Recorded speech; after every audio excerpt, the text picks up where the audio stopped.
Hello students, मीराज maths कॉर्नरमध्ये तुम्हा सर्वांचं स्वागत आहे।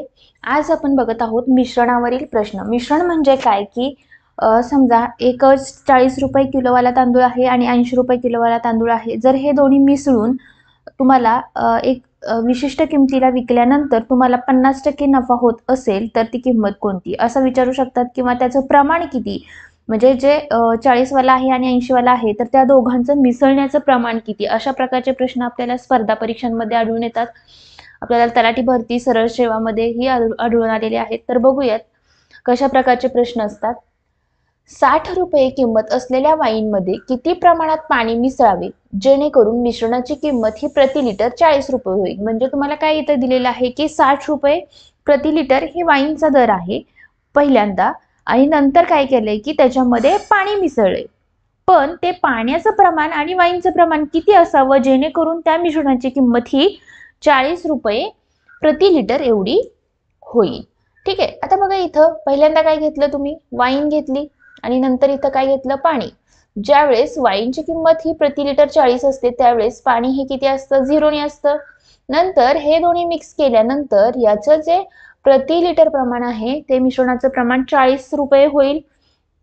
आता ज्यावेळेस हे असं होणार आहे त्यावेळेस तुम्हाला काय काढायचंय, पाणी आणि वाईनचं एकमेकाशी असलेलं गुणोत्तर काढायचं। ठीक आहे, ज्यावेळेस अशा प्रकारचा प्रश्न असतो त्यावेळेस काय करायचं की मोठ्या संख्येतून अशी तिरकी लहान संख्या वजा करा। म्हणजेच 40 वजा 0 किती येईल, इथं येईल 40, आणि इथं काय करणार 60 वजा 40 करावं लागेल तुम्हाला। 60 वजा 40 म्हणजे काय येईल, 20 येईल। ठीक आहे, म्हणजेच याच्यामध्ये वाईन आणि पाण्याचं प्रमाण किती झालं, वाईन आणि पाणी।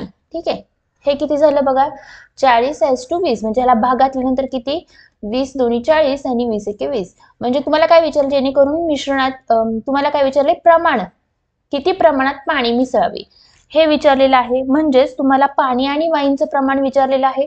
पाणी आणि हे कशाचं झालं, वाईन आणि पाण्याचं प्रमाण, म्हणजेच पाणी आणि वाईनचं प्रमाण किती असणार आहे, अर्थातच पाणी आणि वाईनचं प्रमाण हे एकास 2 असणार आहे। म्हणजे तुमचं ऑप्शन 3 हे काय येईल, उत्तर येईल। अगदी सोप्या प्रकारचा प्रश्न होता। फक्त तुम्हाला काय केलंय की वाईन आणि पाण्याचं जी किंमत आहे ती प्रति लिटरची मानून घेतली आणि त्या मिश्रणाची किंमत घेतल्यानंतर त्याचा फक्त तिरकस वजाबाकी केलेली आहे आणि त्याचं प्रमाण काढलेलं आहे। ठीक आहे, अशाच प्रकारचा अजून एक प्रश्न बघूयात आपण।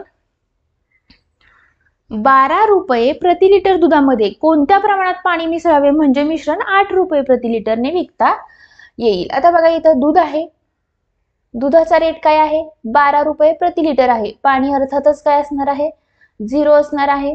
आता हे दोन्ही मिक्स केल्यानंतर याचं जे प्रति लिटर प्रमाण प्रति लिटर रेट आहे तो किती होतोय, 8 रुपये होतोय। म्हणजेच त्याचं कोणत्या प्रमाणात पाणी मिसळावे लागेल हे विचारलेलं आहे।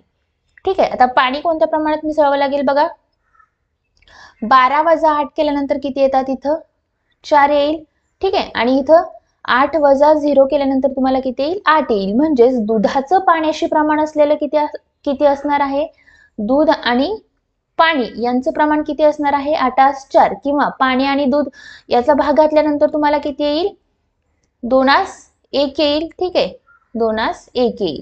पण तुम्हाला पाणी आणि दूध विचारलं तर 1:2 येईल। हे अगदी सोप्या प्रकारचा प्रश्न आहे। आता पुढे बघूयात, एक्झामला आलेला एक प्रश्न बघूयात आपण याच्यामध्ये। काजूची किंमत प्रति किलो 1000 रुपये तर पिस्त्याची किंमत प्रति किलो 1200 आहे। जर काजू व पिस्त्याचे मिश्रण प्रति किलो 1050 रुपयाला विकले तर त्या मिश्रणात पिस्त्याचे काजूशी असलेले प्रमाण किती। आता बघा इथं घेतला आपण काजू, इथं घेतला पिस्ता। काजूचा रेट काय आहे, 1000 आहे। ठीक आहे, आणि पिस्त्याचा रेट किती आहे, 1200 आहे। ठीक आहे, आता हे दोघं ज्यावेळेस मिश्रण केलं जातं त्यावेळेस त्यांचा रेट 1050 होतो। मग तुम्हाला काय विचारलंय की ह्यांचं प्रमाण विचारलेलं आहे। म्हणजेच काय करावं लागेल तुम्हाला, आता इथं करण्यासाठी काय करावं लागेल, 1200 वजा 1050 करावं लागेल। 1200 वजा 1050 केल्यानंतर तुमचं उत्तर किती येईल बघा, 150 येईल। ठीक आहे, वजाबाकी केल्यानंतर 150 येईल, आणि इथं काय येईल, 1050 वजा 1000 केल्यानंतर अर्थातच किती येतं, 50 येतं। म्हणजेच तुम्हाला काय विचारलं इथं, त्या मिश्रणात पिस्त्याचं काजूशी, म्हणजे पिस्ता पहिल्यांदा घ्यावा लागेल। पिस्ता किती आहे, 50 असेल तर काजू किती आहे, 150 या झिरोला हा झिरो गेला, 5 एके 5, 5 त्रिक 15, म्हणजेच एकाच 3 हे काय असणार आहे, त्या मिश्रणात पिस्त्याचे काजूशी असलेले प्रमाण असणार आहे. हा गट क पूर्व 2018 रोजी आलेला प्रश्न होता. पण याच्यामध्ये काही लोक चूक करतात की 3 हे लिहू शकतात, कारण त्यांनी प्रश्न नीट वाचलेला नसतो. पिस्त्याशी काजूचे असलेले प्रमाण विचारले, पण तुम्ही जर काजूचे पिस्त्याशी लिहिलं तर तुमचं उत्तर इथं चुकणार आहे. ठीक आहे. जर व्हिडिओ आवडला असेल तर व्हिडिओला लाईक करा आणि चॅनलला सबस्क्राईब करा. थँक्यू.